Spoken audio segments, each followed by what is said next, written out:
Praise the Lord. Magandang umaga ulit sa bawat isa sa atin. Ngayon na ito kaya naman natin ang salita ng Diyos. But before that, I'd like us to recite our faith in the Bible. Pananampalataya sa Biblia. Hawakan natin ang ating mga Bibles at sabihin po natin ang ating pananampalataya. Ang Biblia kung ito ay aaralin ko, babasahin ko at pakikinggan ko. Matututo ako rito, babaguhin ang paniniwala ko, paging ang buhay ko nito, ayon sa ikalawang Timoteo 3:16-17, ang lahat ng kasulatan ay kinasihan ng Diyos at kapag-ipaginaman sa pagtuturo ng katotohanan, sa pagsaway sa kamalian, sa pagtutuwid sa limong gawain, at sa pagsasanay para sa matuwid na pamumuhay upang ang lingkod ng Diyos ay maging ganap at handa sa lahat ng mga mabubuting gawain. Sa pangalan ni Jesus. Amen. Lord, as we look into your word, I pray that you will give us understanding. You will give us wisdom. We thank you that your word is our life and it lights up our way. Ito ay magtuturo sa amin, sa aming mga daraanan. Magliliwanag, Panginoon, sa aming daraanan. At this will point to you, Panginoon. Thank you, because this is the day that you have made for us to ponder your word and give glory to your name. In Jesus' name. Amen. Sabi ni Pablo sa 2 Timothy chapter 4 verses 6 to 8, "For I am already being poured out like a drink offering, and the time for my departure is near." Kasi dito sa punto ito ay nararamdaman na ni Pablo na nanghihina na siya at pakiramdam niya ay kukunin na siya nito, mamamatay na siya. Na parang yung sinasabi ng mga matatanda, parang akong kandila na unti-unti na uubos. Nauubos. Diba?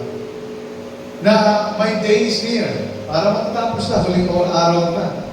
Kaya sabi niya kay Timoteo, sa verse 7, "I have fought the good fight. I have finished the race. I have kept the faith. Now there is in store for me the crown of righteousness, which the Lord, the righteous judge, will award me on that day.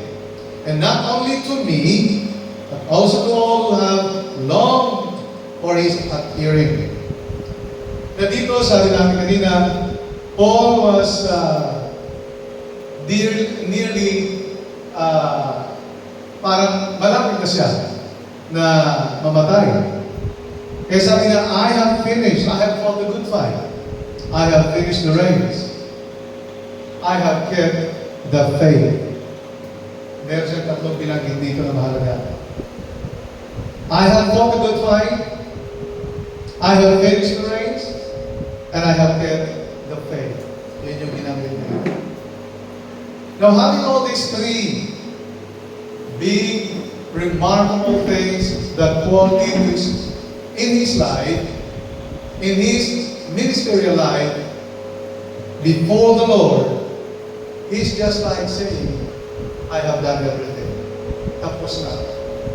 And I am about to graduate. I have finished the race. Tinapos na ang takbo.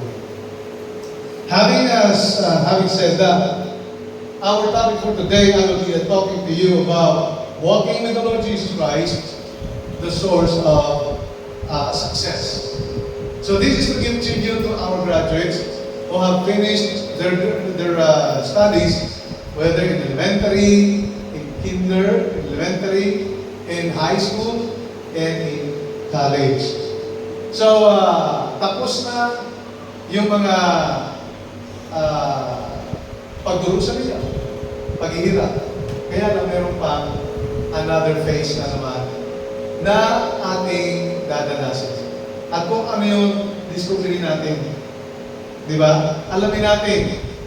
So, ang mga elementary preschool graduate, nagtapos kayo ng preschool level, pre-elementary, and then you will go to another level, which is elementary. Grade 6, you will graduate, and then after graduation of grade 6, you will proceed to junior high school, and then you will complete the junior high school, and then eventually graduate from senior high school. And then you will go to college. And after finishing the college, you will be facing another phase of life. So hindi matatapos ang pag-face natin ng another phase of life. Okay? So, ano ang punto dito? Success. Who is the source? Jesus. What are we going to do? We have to walk with Him. In 1 Peter chapter 2, verse 21, for to this you have been called, because Christ also suffered for you. Diba? Nagsakripisyo, nagsuffer tayo, nagsunod ng tila, mga estudyante, at tayo bilang mga Kristiyano, we are on the process towards perfection. And we still suffer sickness, we still suffer or face temptation, but it's different if we give into temptation. Temptation per se is not sin, but it is something that we have to hurdle. It is something that we have to jump over. It's something that we have to overcome. We have to fight against. And after fighting against sufferings, success comes. And it can only be gotten from the Lord Jesus Christ, who is the source of it. Leaving you an example so that you might follow in these steps. And in Joshua chapter 1, verse 8, the Word of God is very clear to Joshua as he carried out the mission of God in his life, as we carry out also our mission in life, our Christian life. This we have to remember. This book of the law shall not depart from your mouth. This is a declaration. Shall not depart from your mouth. It's not said, you should not let this book out of the law, or out of you, but this shall not depart. Once it is in you already, hindi ito mawawala sa inyo. Kahit yung mga backslider, kahit yung mga unbelievers. But the one thing that unbelievers, backsliders, differ from the faithful believers is that it will be hard for them to obey the Word of God even if they know, compared to the faithful believers of the Lord Jesus Christ. It will be easier for them. Kaya huwag na tayo magpatumpik-tumpik. Kasi napakahirap. Napakahirap magbalik, mag-repair ng na-damage. Tingnan mo si Satanas. Nung si Lucifer, nung siya magkasala, wala na siya sa presensya ng Panginoon. Di ba? Tayo magkasala, nawala din tayo sa presensya ng Panginoon. Thank God, His love for us is greater than the angels.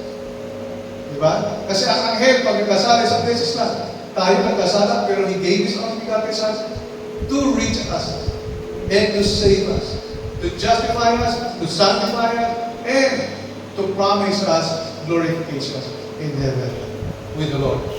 You see, this book of the law shall not depart from your mouth, but you shall meditate on it day and night. And day and night here means it is timeless.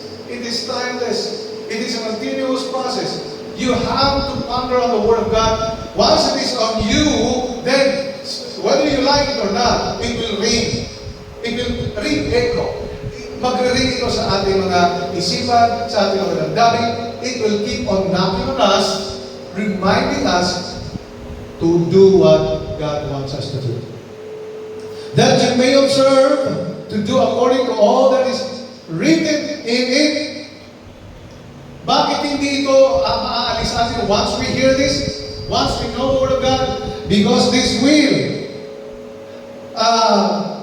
teach us what we should be doing. For then you will make your way prosperous. You will make your way. So ibig sabihin, it's for us to make our way successful. Ibig sabihin, tayo na ang gagawa. God has given us His Word. God has given us His guidelines. This is His guidelines for a holy living, for living a life worthy before Him. And then, as we make our way prosperous, ibig sabihin, tayo lang gagawa ng success and ng prosperity sa buhay natin. Why? Because He has given us already His word. This is the way, walk in it. This is the way to life. This is the way to prosperity. Follow it. Huh? And then you will have good success. Pero palang bad success. Well, bakit in-emphasize ang good success? Because akala ng tao na kung ang ginagawa niya ay kahit mali at nagtagumpay, success yun. No. Para sa kanya, sa mga tao masama, ang mabinabalang nila kahit hindi tama at hindi in accordance to the law of the land and according to the law of God, at nag-succeed sila. Let's say sa pag-nanakaw, magnakaw niya. Walang nakakakita. And nag-succeed ka sa pag-nanakaw mo, successful na ba? That is bad success. Kaya in-emphasize ito, you will have good success. Now, the definition of success is to have a prosperous journey. You have a prosperous journey. Once the Word of God is heard by us and is written on the tablet of our hearts, then we can start making our way prosperous. Remember the word, we can make. So our part is to make ourselves prosperous. In every way possible, because God has given us His guidelines already. Amen? Hindi naman tayo pwedeng sabihin na lang ng Panginoon, okay, bigyan kita ng mana and everything will be okay na. But you have to work. You have to do it. You have to do something in order for you to have or to get what you want. In our daily and future endeavors, graduates and non-graduates as well, professionals, and all of us, future endeavors natin, do not forget to always involve God. Do not forget. Well, who can forget? Sino nga ba ang makakalimot sa Diyos? If the Word of God is in our hearts. If this Word of God is written on the tablet of our hearts. The Word of God tells us that success or prosperous journey is first of all a calling. It is a calling. Tingnan natin. Sa 1 Peter, you have been called. Meaning to say, prosperous journey, success is a calling. Would you like to respond to the call of God for your success? The success has been given to you. The way to success, the way to prosperity has been given to us. You have been called to prosper. You have been called to be successful. May mga taong failure all their lives because they choose to be a failure. Now, you want to be prosperous? You want to be prosperous? You want to succeed? Heed the call of God. Pakinggan natin ang call ng God. Ano sinabi? For you have been called. Yes. So, we have been called by God to prosper. So, it is a calling. It is the plan of God in Jeremiah 29:11. For I know the plans I have for you, plans to prosper you. Yes. It's a calling. And not to harm you. Why people fail? Why people are harmed? Because they do not take heed. They do not receive. They do not respond. They do not listen to the call of God. Now, I'm not preaching prosperity gospel. Prosperity gospel is wala ka nang gagawin.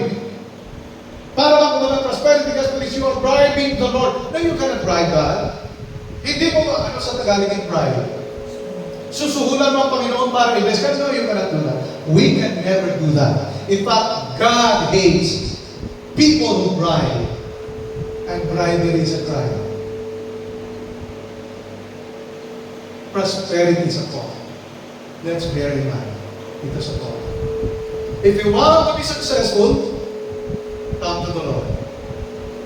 Because He's the one who called us in this life to have a successful life. Serve the Lord while you are young. Serve the Lord while you have life. Serve the Lord while you can. Prosperity does not just come in money. That does not just come in physical body or in anything. Prosperity is simply getting content and satisfied with what God has given you. Getting secured what God has given you. I mean, na-receive naman natin ang binigyan ng ito sa atin. And do you know that God has given us? People might have not known because they did not listen to God. Hindi nila natanggap ang binigay ng Panginoon. That's why they do things on their own. And when they do things on their own, doon nagkakaroon ng problema.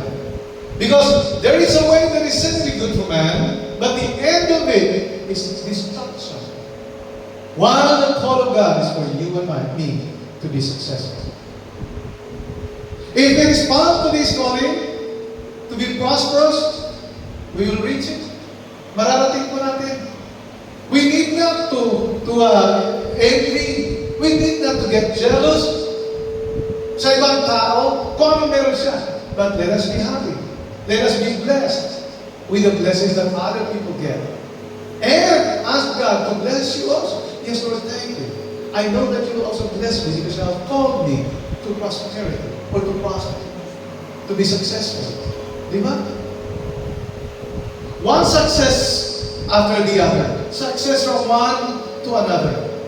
The success of God, the success that we receive from God is unending. Kaya sabi ni Jesus isang babaeng Samariano, habang siya ay papalapit sa well, sa balon, para magiging ng tubig. Sabi ni Jesus, "Why are you here, woman?" Sabi ng babae, "I am here to fetch or to get water or drinking water so that we can have water to drink and have our thirst quenched." Sabi ni Jesus, "Woman, if you only know whom you are talking to, you will not keep coming back here to get water to drink." You know why? Because Jesus is the living water. And if we have Jesus in us, we will not crave, we will not thirst for the worldly things. We will just crave or thirst and pray for the blessings of God to be poured out on us. Why? Because you and I are destined to prosper. Because we have been called to prosper. Mararating po natin yan. Iba-iba nga lang ang success natin. Iba-iba.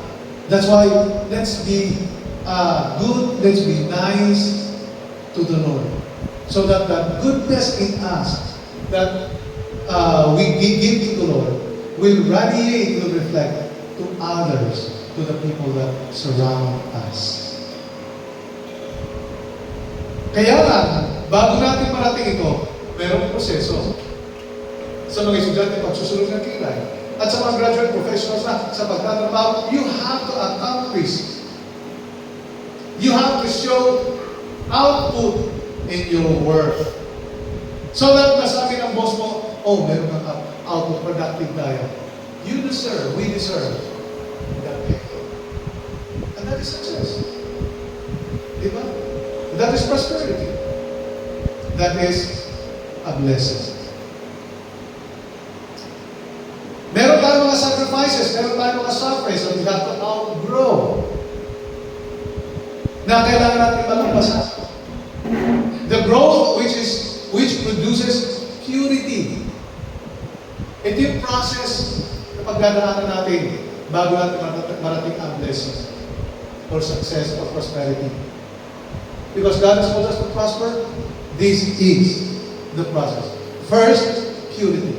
In Matthew chapter 5, verse 8, "Blessed are the pure in heart, for they shall see God. They shall see the plan of God in their lives if they have a pure heart. Kung may malinis at dalisay sila puso, we will see the plan of God in our lives. And how can we fail if we see the plan of God? If God has planned us to be a prosperous, then all the things, all of our lives will be seeing the plan of God, the call of God in our lives to be successful. Di ba? Paano tayo mag-fail? Paano? If you have purity in our heart. We will grow. Di ba? This is the product. This is the process, I'd rather say it. The process of which the calling of God for you and me to a prosperous journey is we have to grow in the knowledge and in the wisdom of God. God says, my people perish for lack of wisdom, for lack of knowledge and understanding and everything. Kasi sometimes, ay napakahirap na unawain, Lord, di ko maintindihan. Drop ko na lang ito. Lord, pwede ka naman sabi, Lord, sige, let me have my time to fully understand your plan and your calling by God. That is growth. Patience. Di ba? So growth. Kailangan tayong mag-grow. Ang sabi ng Biblia, ang isa, from infancy to child, babyhood to childhood, to adolescence, period, to adulthood, and to senior citizen. Diba? Magiging citizen. A full-grown plant bears flower and bears fruit. And the fruit of the Spirit is there. So we display, we go through the process of growth before we reach the prosperous journey. And then we'll experience God's goodness. Because we have growth. We have grown up already. We are growing spiritually. We are growing in the Lord. We are growing in our career. We are growing as persons, as an individual. Na outgrow mo na lahat, then you will experience God's goodness. You have outgrown the pride of life. You have outgrown the lust of the flesh. You have outgrown the lust of the eyes, the pride of life. Then you will experience the goodness of God. And that is prosperity. In Psalm chapter 34, verse 8, taste and see that the Lord is good. Blessed is the one who takes refuge in Him. Kasi may pagkakataon na kung minsan we quit. Imbis na malapit na natin makuha ang tagumpay, dahil sa haba ng proseso, nainip na tayo, and so we quit. Na-impatient tayo, nag-grumble tayo, nagalit tayo, nilinis tayo, sasal tayo. At natalo tayo. Just before an inch of step, abong kamay na sana natin ang success. But, because na-impatient tayo, we stop and we retreat. We go backward instead of going forward, regardless and despite all the circumstances. Remember that you are called by God to prosperity. It is a calling. Therefore, get rid yourselves of all malice and all deceit, hypocrisy, envy, and slander of every kind. Like newborn babies, crave pure milk, so that by it you may grow up in your salvation. That now that you have tasted that the Lord is good. Have you tasted? Nalasahan mo natin, naranasan mo natin ang goodness of God. Yung totoo. Amen.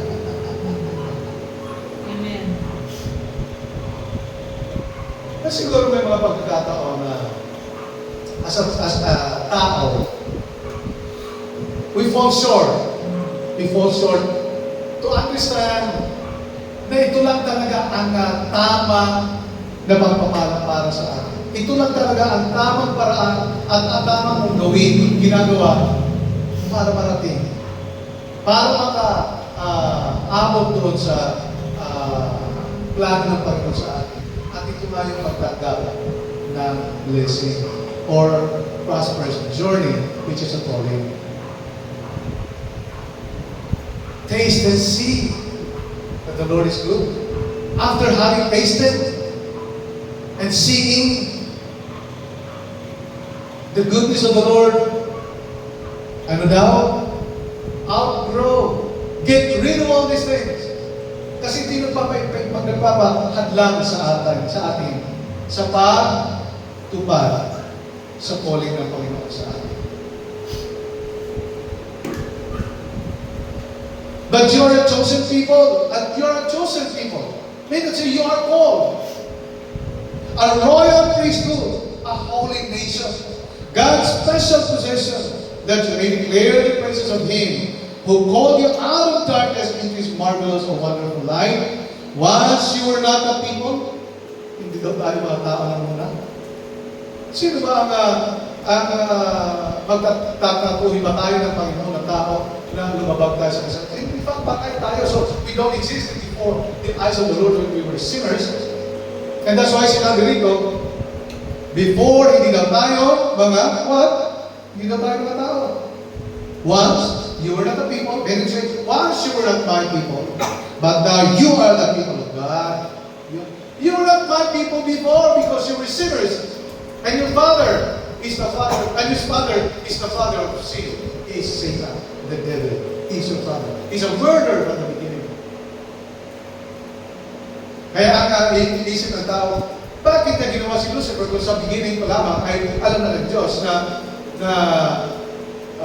killer or sinner si Satan? No. That's not what it means.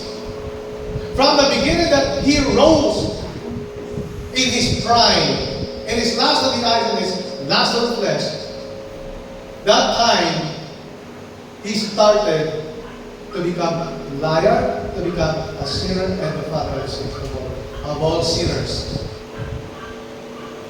Hindi naman siya ng Panginoon ginawa na, ikaw, Anghel, mag-serve ka muna.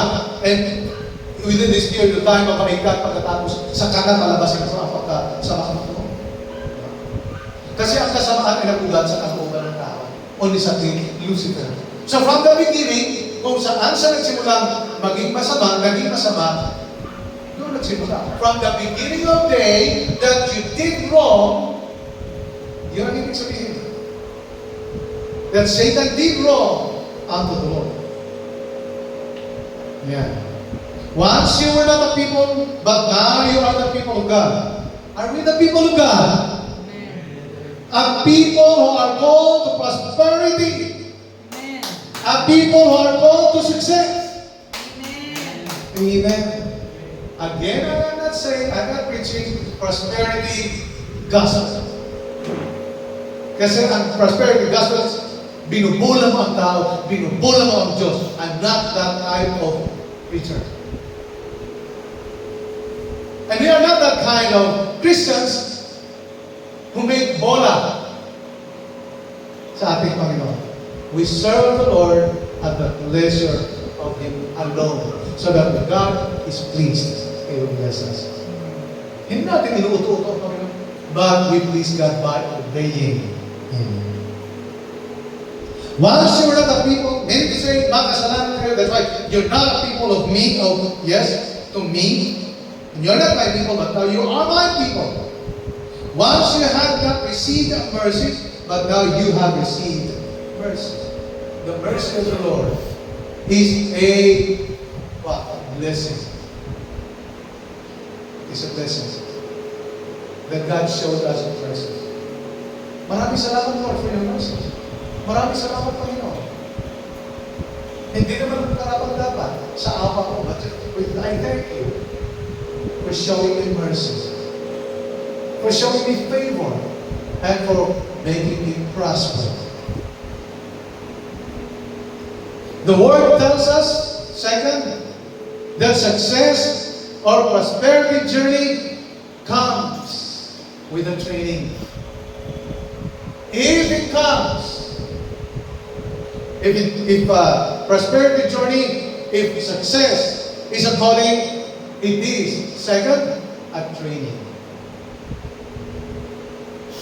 This falls under sanctification, a process here. at training. We are on training every now and then. Because practice makes perfect. So we are practicing a holy living daily. And we are on holy and righteousness training. At ang trainer natin ay wala iba kundi ang Diyos. A training that cannot be less paid or overpaid. And that's why it's given free for all of you and me. Christian training is free. However, yung mga speaker sa mga training, babayaran o bibigyan natin ng honorarium para mabuhay naman sila. At tayo naman na nag-attend ng mga trainings like this, Christian trainings, ay mabuhay spiritually. Tayo naman ay mag-improve. Tayo naman ay mag-successful. Tayo naman ay matututo at mag-build up, mag-forma, mahulma sa nais ng Panginoon. Kung itong bote na to ay lalagyan ko ng gelatin, sa tingin mo, maghuhugis ba ng bilog ang gelatin pag na lumamig siya? Ano kayo hugis ng gelatin? Ganito din siguro, di ba? For sure, magiging ganito. Okay. So, ganito tayo ng Panginoon hinulma. According to His image and likeness. We are being trained by the Lord according to His pattern. Do not be conformed to the pattern of the world, but be transformed by the renewing of your mind, so that you will see and you will conform to Christ likeness. Amen. But be transformed by the renewing of your mind, and you will see what? How you look like. You will look like Christ. That's why we are all Christians after the name of Christ. You know why? Because napuporma tayo eh. Now, sa tingin ninyo, hanggang saan na ba ang naporma? Si Christ buo. Saan na ba ang naporma sa atin? Sana nandito na sa leeg, kasi konti na lang, ulo na. Nakakalakad ka tayo. Well, anyway, sabi ng mga doktor, sa pregnancy daw ng isang woman, ng isang anak, ang dinidevelop, habang nagdidevelop ang katawan ng bata sa sinapupunan ng nanay, crucial ang development ng brain ng bata. Mga kapatid, di ba crucial din ang brain cells natin in the Lord? Brain cells natin. That's why hindi tayo kakain ng mga junk foods, hindi tayo kakain ng mga maduming pagkain. Ang ating isipan nito sabihin, huwag natin pasasa ng mga maling at masasamang isipan. Lest we be poisoned by the force that we have. Yung mga pagbuhay na nakakalas ng ating espiritu. We are on training. We might not be able to perfect the training. Mahirap sa training kapag hindi natin naiintindihan. Even the Lord Jesus Christ underwent the training to accept suffering. He was preparing for the suffering He will be suffering in 3 years time. Nagutom siya. He had sleepless nights. Meron pa mga tao na talagang he was run after. Pagkatapos inakusahan siya, so on and so forth. He had to underwent those as part of the process. The process of saving us and obeying the will of the Father. So we are on training. And in training, we suffer. We sacrifice. Gigising tayo na maaga para sumimba. Gigising tayo para wala tayong magawa kung di gumising. Otherwise, kung ayaw natin gumising, then that's something else. Diba? But in those sufferings, hindi naman tayo pababayaan ng Panginoon. Diba? It doesn't mean na kung may mga sufferings tayo, ay mababawasan ang ating pagiging Kristiyano o hindi na tayo tutulungan ng Panginoon. Nung sinabi ni Jesus sa cross, Father, why hast thou forsaken me? Eli, Eli, sabachthani. Why hast thou forsaken me? Father, hindi naman pinursake ng Ama si Jesus. Hindi niya lang kayang tingnan kasi ang anak niya na nabalot ng kasalanan. Hindi kaya ng Panginoon tumingin sa kasalanan. No. You and me, hindi kaya tingnan, kaya papatay tayo sa kasalanan. We only became people of God after we accepted the Lord Jesus Christ, receiving into our lives as persons, Lord and Savior, and serving, and participating in the training of life. The training that we are undergoing, Christian training in life, is not harmful. We can only fall. Maaari lang tayong mahulog sa harm if we choose to. Kung pipiliin natin na bumita, there mahulog tayo. What do we need only? Just be willing to undergo whether it be simple or extensive training. Nais mo maging ano? Nais mo maging kung anong nais mo maging. Then, an extensive training. There are simple, but there are also extensive na mga training na ating pagdadaanan bago natin makuha at parating ang ating nais. Because the plan has been there. Who made it for us? Who prepared it for us? God. After we pass the training or testing, we will be receiving blessings. Why? In Romans 8:15 to 18 it says, we are children of God. Why? Why do we have to receive blessings and success and prosperity? After training? Because we are children of God. We are children of God. We are being trained. We are being disciplined. We are trained to be disciplined children of God. So that we will not grumble in heaven. Amen? Hindi tayo magkakagulo.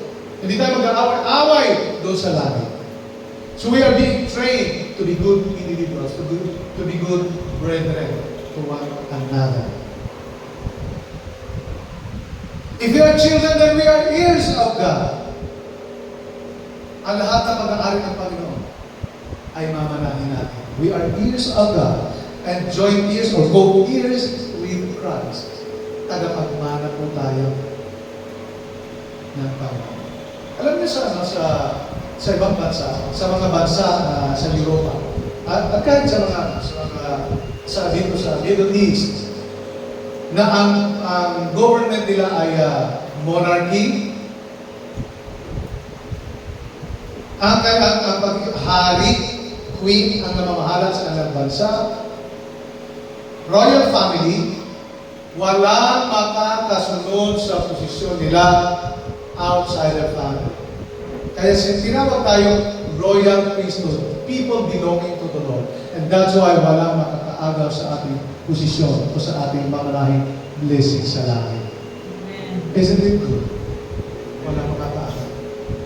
Kahit ngayon, ang blessing na inihanda ng Panginoon, ang prosperity, ang success na nakahanda sa atin, ay hindi kaya nakawit at agawin. Hindi naman. Maliban na lang kung ipamigay mo. Hindi natin ipamimigay ito. Di ba? Ano gagawin natin? Listen to the Lord. Kasi sinasabi ko rin, the process of getting success is here, is this. Do it. Take part on the training that I have for my people. Be trained. Kasi yung mga trained lamang ang nakakatanggap ng reward, ng success. Hone more.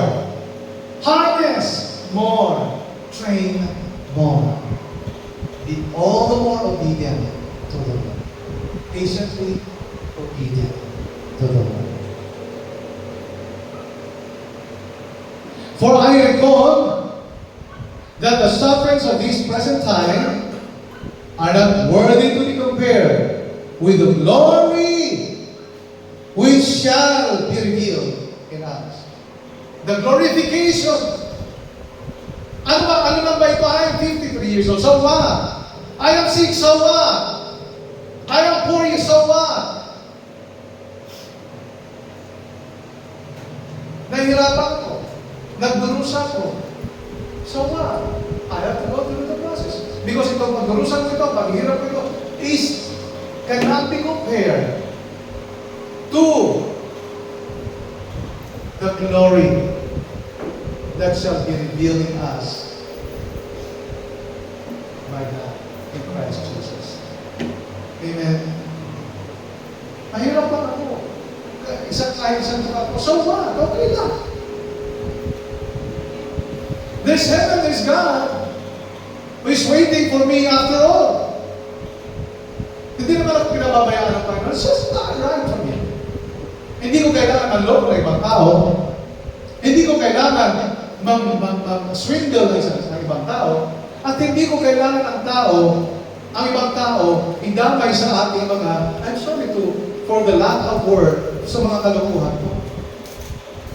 Ayoko mandamay.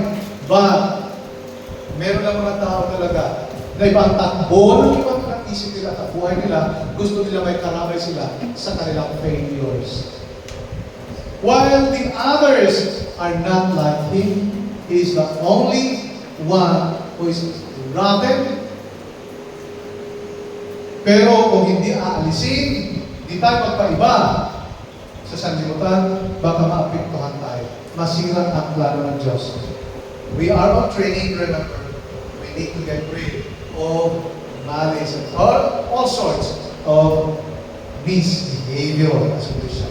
Because we have the plan of God is for us to receive the glory, which shall be revealed to us by God through Christ. Number 3, the Word of God tells us that success or prosperity journey is worth gaining, worth cherishing, worth keeping. The success has already been there. You just have to keep it. You just have to take it. You just have to thank God for it. Some people are grateful.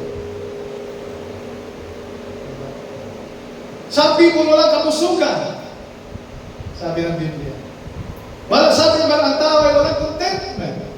So they have to crave for more. At such, they reach, doon maabot sila sa punto na talagang nagkakasalan sa akin. Kaya kung minsan, riches is the pitfall.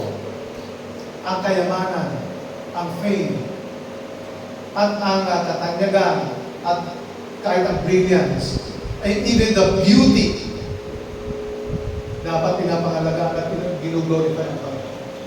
Kaya lang nagiging pitfall ito. Ano yung pitfall? Ito yung nagiging downfall. Kasi we take pride in it. Well, to take pride in it is, Lord, thank you. You have given me all this. To enjoy, not to brag about it and to be arrogant about it. But to be thankful and grateful for all of these things. For all the gains that I have received from you, I have to take this. I have to live right now. I have to maintain. I have to sleep. I have to eat. Balanced diet. And I will not do anything that will harm my body. Pero kung hindi makayanan na makaranas talaga ako ng karamdaman, I have to get medicated. I have to seek medical help. Whether it be herbal medicine or Western medicine or whatever. What if kailangan natin ng lumuhod sa Panginoon? Tuhod lang yan. Pananampalataya at panalangin lang yan. Everything can be done in prayer. We have the guidance of God.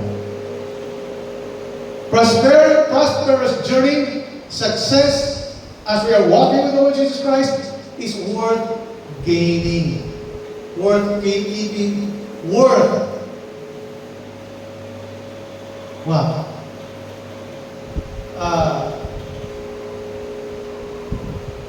cherish it. Kailangan natin panghawakan. Walking with the Lord Jesus Christ is worth gaining of wisdom. Di ba? Let's keep wisdom is our gain.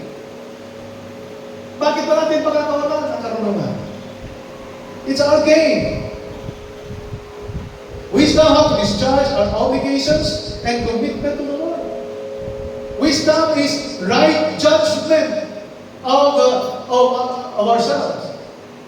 An example of it is, I am judging, I am evaluating whether today is Sunday, I will go to worship the Lord or not. So what is the wisdom there? Ano ang wisdom dyan? Today is Sunday, and we are supposed to be worshiping the Lord together with our brethren. Are we going to come to church to worship the Lord or not?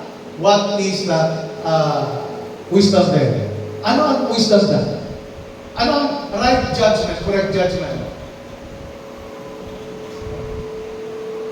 Ano ang wisdom? Ang wisdom is go to church to worship the Lord. Is it right for me to pray to the Lord? Yes. That is the wisdom that God has given us. And wisdom is our gain. Next, blessings of all kinds. Health, brilliance, looks, regardless of how we look. Beauty is in the eye of the beholder, and our beholder is God. And we are all wonderfully and fearfully created by the Lord and looked at by our Creator. Kahit na ang tingin sa atin ng ibang tao ay iba, pero ang tingin ng Panginoon sa atin ay wonderful. Amen. Dark am I, yet wonderful and lovely. Beautiful. Diba? Kahit may sufferings, kahit pa may mga trials, beautiful pa rin. Wonderful pa rin. That is our gain. That is the blessing that God has given us. In Matthew 14:19, walk with me, and I will prosper you. Sabi niya kay Peter, sabi ni Jesus, walk with me. Sumunod ka sa akin. Di ba magpapalahan kita? Pag-aminin ko ang huli mong isla. Pero this time, hindi na mga isla na isla. Well, once, pinatikim talaga si Pedro ni Jesus na maraming huling isla. Pero this time, sinabi ni Jesus, come with me. Walk with me. It's not anymore the literal fish that I am going to give you, but people who will worship the Lord. I will make you a fisher of men. So we can be fisher of men.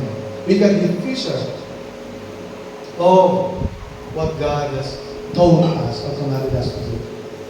Before gaining, obeying, loving Him, and holding on to His teachings, bago natin makuha yung gain. There's no pain, there's no gain, sabi nila, di ba? So suffering, sacrifices. If Jesus did not suffer, if Jesus was not in pain or did not go through the pain, even unto death, we would not have been saved. And we will not be able to reach heaven. We will not share the glory of God in heaven with Christ in the heavenlies kung hindi tayo willing to go through the process. That is our heavenly and ultimate gain, the glorification. That one day you and I will be with God. Sabi ni Jesus in John 14:15, if you love me, you will obey my command. Before gain can be, gain yung profit. Bago natin makuha, obey mo na. Kasi, hindi naman nga bribery ang sinasabi ng Panginoon. Hindi naman tayo binablockmail ang Panginoon. Hindi kasi pupuntahan mo yun, but this is the way. Pupuntahan mo doon. Yun na doon naghihintay ang blessing. So na doon. Nasaan? Nang kay Lord. So, lumamit ka kay Lord. So you will not stop coming back to the Lord to receive instruction in order for us to gain and to get our gains and profits. Anyway, what shall it profit a man if he gains the whole world, yet loses his own soul? Ano naman ang mapapalapit sa tao kahit na ang buong mundo ay mapasa kanya? Ang yaman ng mundo ay mapapasa kanya. Pero mapapasalamat siya. Ito yung problema eh. Sabi ng isang tao sa akin, ano ba ang gagawin ko, Anya, Pastor? Sa aking sweldo, ako ay matanda na aking asawa ay retirado ng public school principal. Aking mga anak ay professionals na. I have to enjoy my pay, my salary. Get women, younger women, younger ladies, and enjoy with them without my wife knowing it. Diba? Sabi ko nga, I listen to him intently because may na-discover ako sa kanya. Diba? Ang tao kapag wala nang maisip at akala niya ay end of everything na nasa sa kanya, na una pa sa kanya na ang lahat, pwede niya magawa ang lahat. Diba? Ano ang nangyari kay Solomon? When God blessed him,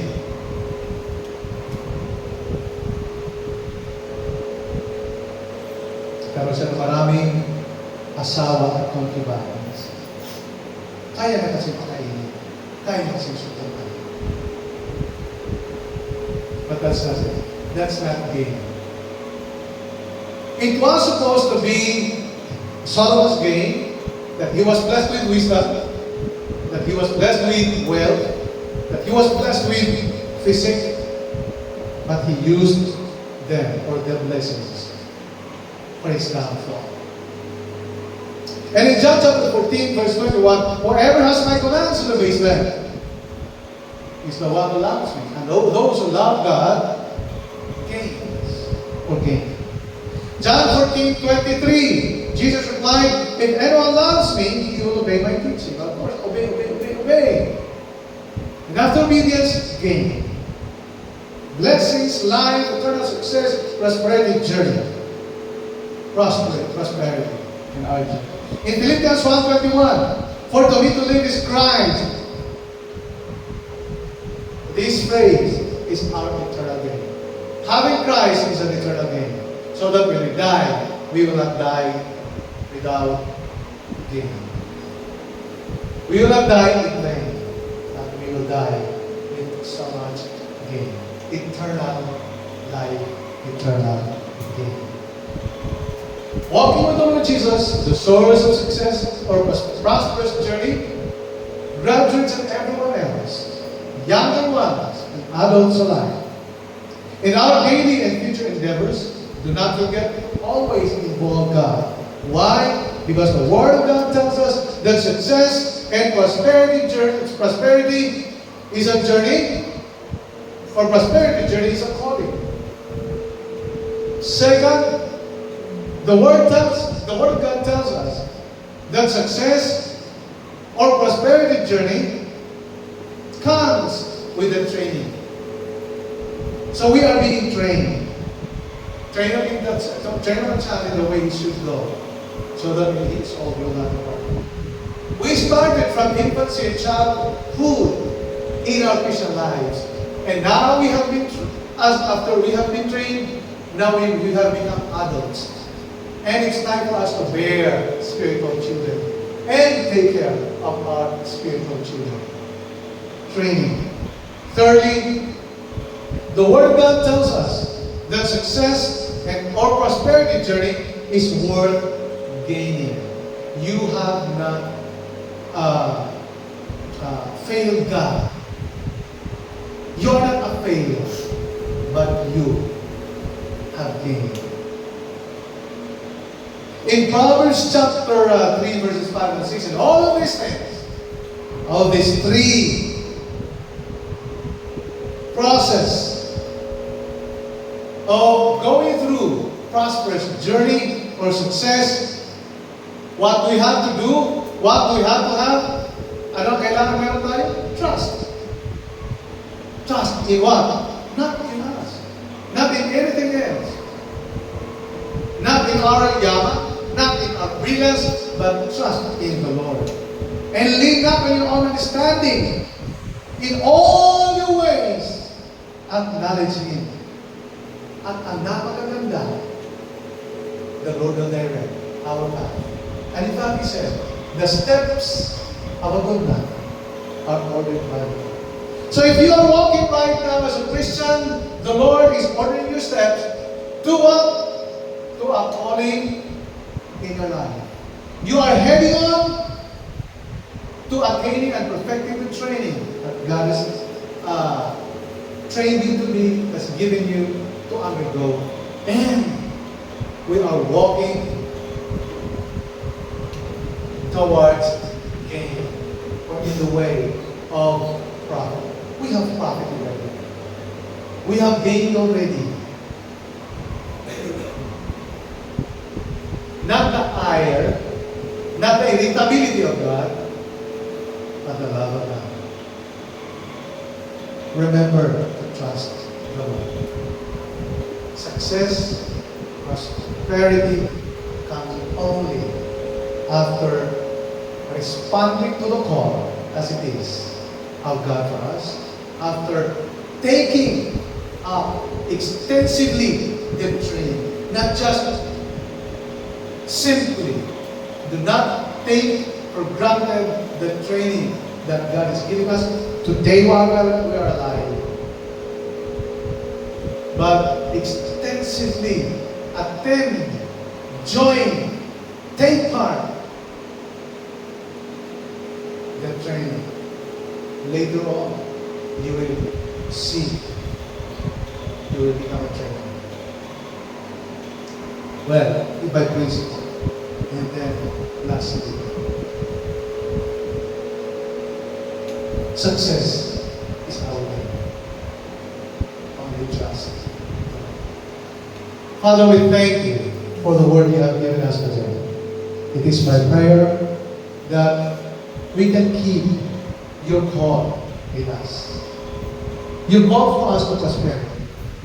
We can keep and we can handle and hurdle the extensive training of holiness, righteousness, so to be able to get the success and prosperity that you have planned for us. And this is our game. Thank you for your word, Father. In Jesus' name. Amen. I'd like to request the graduates to please come forward. Okay. Si Ate Lara. Yung ating ibang graduates ay hindi natin kasama ngayon for whatever reason.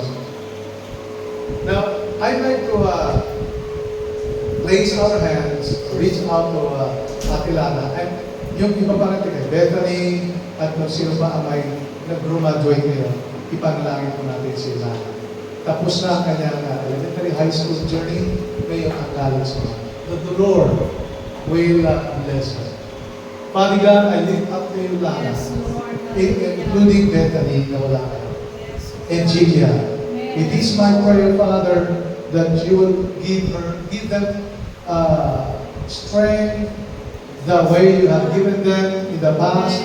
Give them wisdom, give them patience, endurance, and help them not to set aside their spiritual lives and spiritual concentrations, because that is the ultimate gain they have gotten from you. Father God, thank you for the past years in the life, in the basic education na pinagdaanan ni Lana, ni Ella, ni Bethany, at ni Gideon. I pray that once again, as they step on another ladder of journey, you will prosper them. Yes, Lord. Bless them, give them patience, make them wiser, and let them grow in the knowledge of your Son, Jesus. Amen. Today we celebrate their graduation. We celebrate with them. We rejoice with them. As you said in the word, rejoice with those who rejoice, and mourn with those who rejoice. Lord, clearly we are not mourning, we are rejoicing with the success that our young people has received from you. Thank you that this is the gain, this is the gift, this is the blessing they have received from you. I pray that you will keep them You will make them safe under your wings, under your power. And in no way the enemy will disrupt them, will disrupt their education and from reaching their goals in life and their success. Success is a calling from you. Success is a training that you have given. And it is, in fact, gain from you. Father, I bless them. We bless them as a church. Yes, Lord. With all kinds of blessings. Yes, Lord. Blessings, heavenly blessings in their lives. Mula sa araw na ito hanggang sa maraming araw hanggang sa babalik. Yes. In the name of the Father and of the Son and of the Holy Spirit. Amen and amen. Amen. Congratulations, everyone. God bless you. And good luck pa. Lord, be blessed. Yes. Hallelujah.